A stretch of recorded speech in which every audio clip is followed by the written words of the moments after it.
Okay, right. So, welcome everyone to another session of Music Matters with Ev. And I am so pleased to introduce in this interview someone who I'm going to describe his work as when you listen to his songs, it's almost like you're hearing a miniature film within a miniature film. And then I realized looking at your email address, I think I've got it right. Welcome, Rob Vasey. Hi there. Hi, Everton. Good to be here. Good. Thank And you very much for joining us. no problem. Okay, so let's uh, let's begin. And can you just tell us about yourself, who you are, what you do? Yeah, well, I mean, obviously we're sort of looking at creative things here because Yes. I guess I do quite a lot of stuff, but musically, I particularly write songs, and I first started writing songs sort of about 1970. So we've got about 50 years of songwriting experience, not Mm, just songs, sort of. There is some music, but most of what I put out are songs. So it's a mixture of words and music, and they're both equally important mm. 50 years is a to long me. time. Yeah. I mean, there was a time from about there was a time when I stopped writing songs, and then I started again. I sort of felt that I didn't have anything more to say with writing songs. I felt you know I wanted to break out and do something that was completely beyond what I'd done before, and then I realized I couldn't do it. But then I got back into writing songs again, sort of around the early years of the 21st century. Basically, I got back into writing songs, and since Hmm. then I've written a lot. I think I've written 10 or 12 songs this year, sort of like, but that's not, some years write less than that. That's Hmm. about the limit. So, um, so you've been quite busy over that time span in your creative output in terms of songwriting. Was there Hmm. anything else that you started in terms of creativity, creative output within that time as well? Yeah, when I say that I stopped writing songs, I didn't stop doing music. And in the 90s, I bought myself a sampler. I liked electronic music, and I got into that, and I tried to do that. But sort of after quite a long time of doing messing around, and in those days, early days, it was MIDI. Do you remember that sort of? Yes, I'm trying to remember what it stands for. Musical something Digital musical interface. instrument digital interface. That's right. Yeah, that's it. Yeah, and but sort of after time, I realized that it's best really to stick with what you know, what you're good at, and I sort of felt that much as I like electronic music and I listen to a lot of it, I felt that someday I got this feeling that someday electricity might go away. That's a very good thought. And really what you produce, I wanted to be able to do it in a Mm, just somebody with an instrument, mm. Okay, so and then expand be, it from that, as obviously. Yeah. all right. Okay, so before 2020, can you Hmm. just give us a little indication of your creative output on Yeah, average before 2020? well, I mean, I've been producing albums regularly with the name that I take is Neurei, Hmm. Neureille, Hmm. and I started doing that 2007, recorded the first one, Hmm. and just brought out this year, I think it's the fifth album. So I had been doing that fairly regularly every couple of years, but always intending to get out and play the music more live, but finding it difficult to actually get the energy and together to do that. But you know, done a bit. It's got out there a bit. I was wanting to do more, you know, with the release of this album. But as well as that, I've been playing in a couple of other bands, a world music band called Shallow Roots. And I also play guitar with Rosalind Moreno Parra, the Rosalind Moreno Parra band. And so they're both fairly successful. You know, we don't play a lot of gigs with those bands, but over the last few years, been playing fairly regularly with those bands. But obviously this year, playing live has gone out the window. Which leads us to that point precisely. How has 2020 impacted on your creative output and functionality? Well, obviously, as I say, the gigs dried up. You couldn't do them anymore, and which is fair enough. It's sort of you got to go with what's happening. So I had this album to finish off, so that I was actually due to do the last session in the studio the week that lockdown happened, and so that got delayed, and but that I was been working on that, and since I finished the album, which was we managed to get it finished in July, I think it was. In the circumstances, I've been looking into more doing stuff with, you know, visual stuff, which I have worked on in the past, but I'd sort of put that to one side and gone more into concentrated on music. But these last few months, I've been sort of working a bit on doing stuff with video and sort of realizing that, you know, if you can't play live, at least you can put stuff out to an audience still that way. But it's something that's ongoing, you know. Okay, and what do you see how do you see the near future? Well, I think we will get back to being able to play music again sometime next year out live.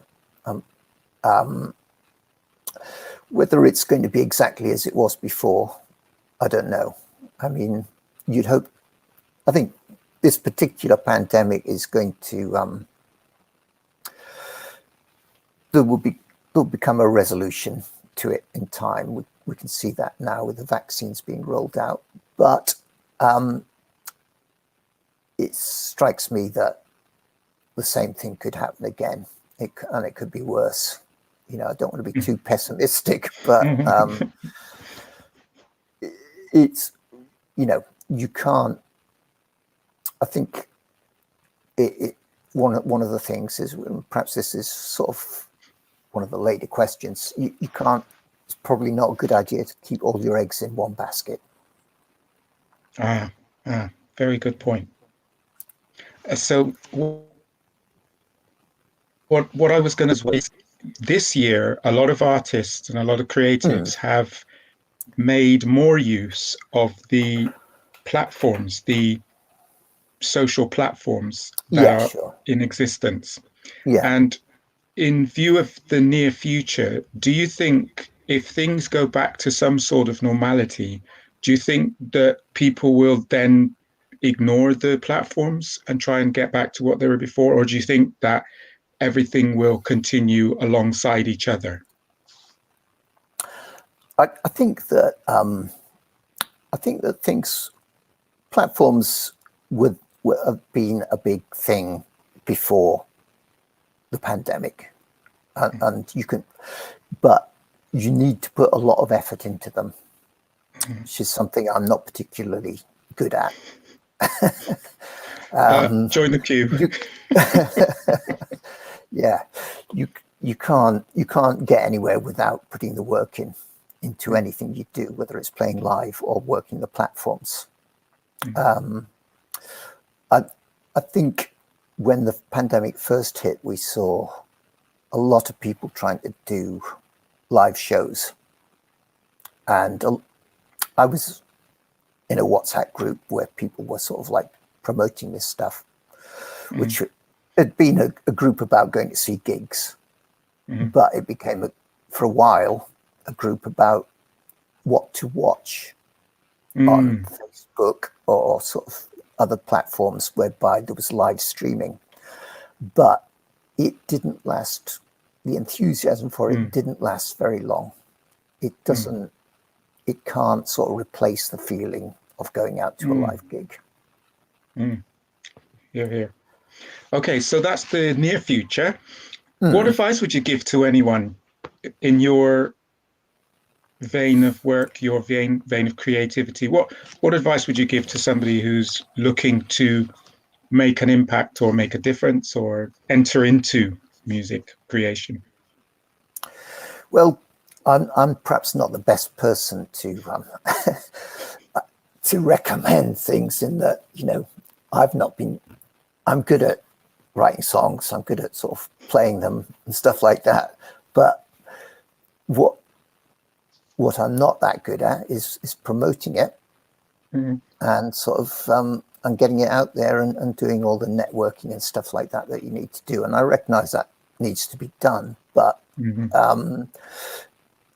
it's a natural thing that sometimes the most creative people are not very good at the promotional side of it, and the people who are good at the promotional side aren't perhaps the best at creating things.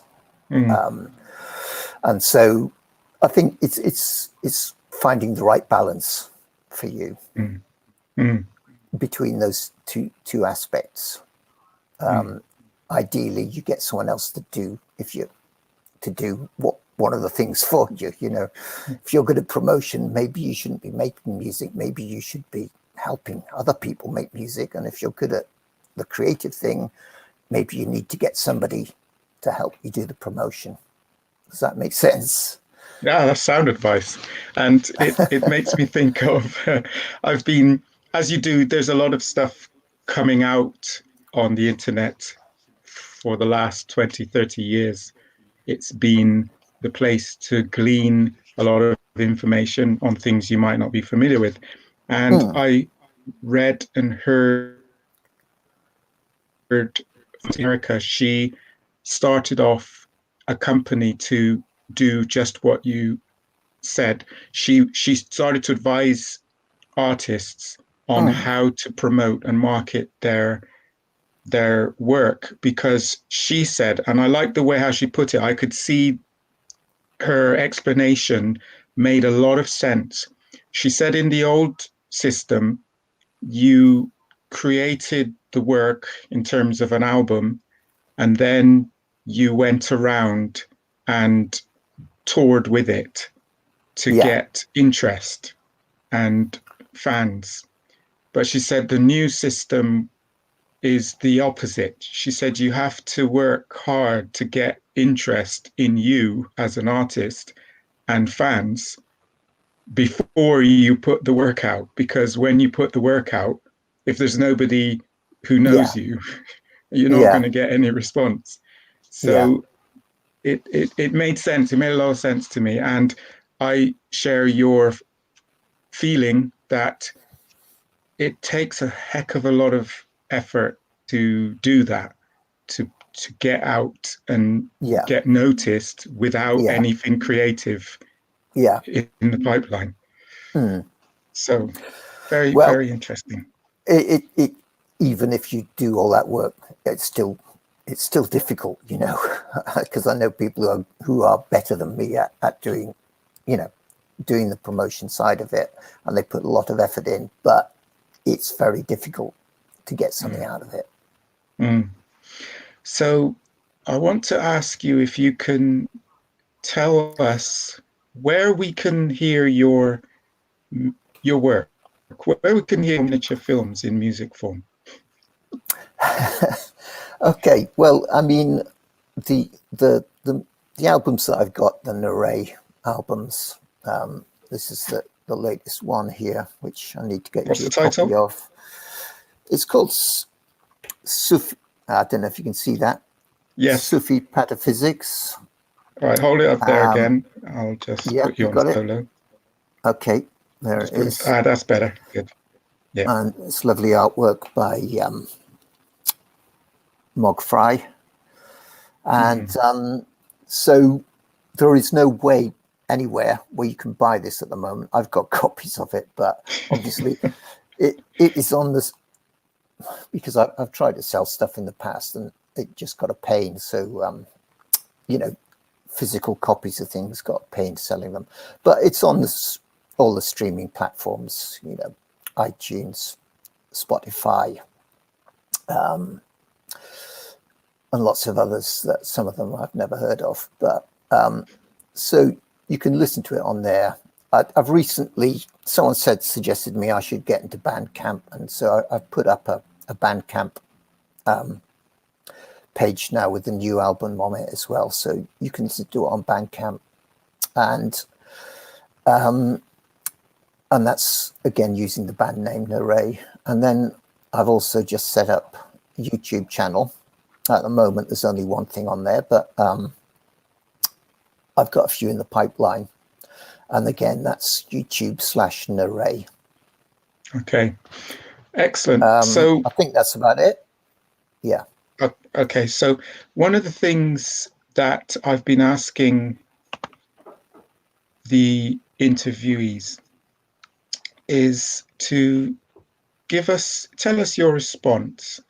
If 2020, the year 2020 was a human being, what would you say to him or her?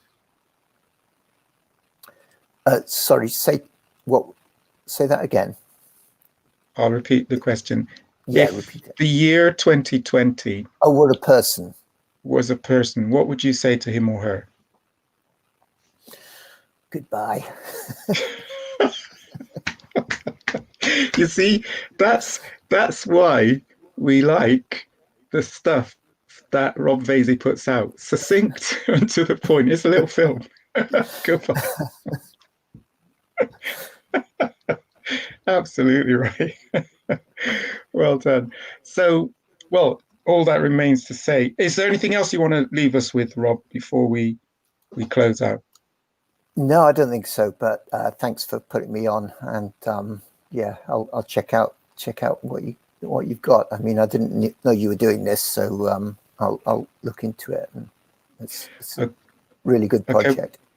All right. Well, one of the things that I want to say is, in order to help promote the work, the output of the artists, I want to do this on a regular basis if people have the time and inclination, because I'm understanding from the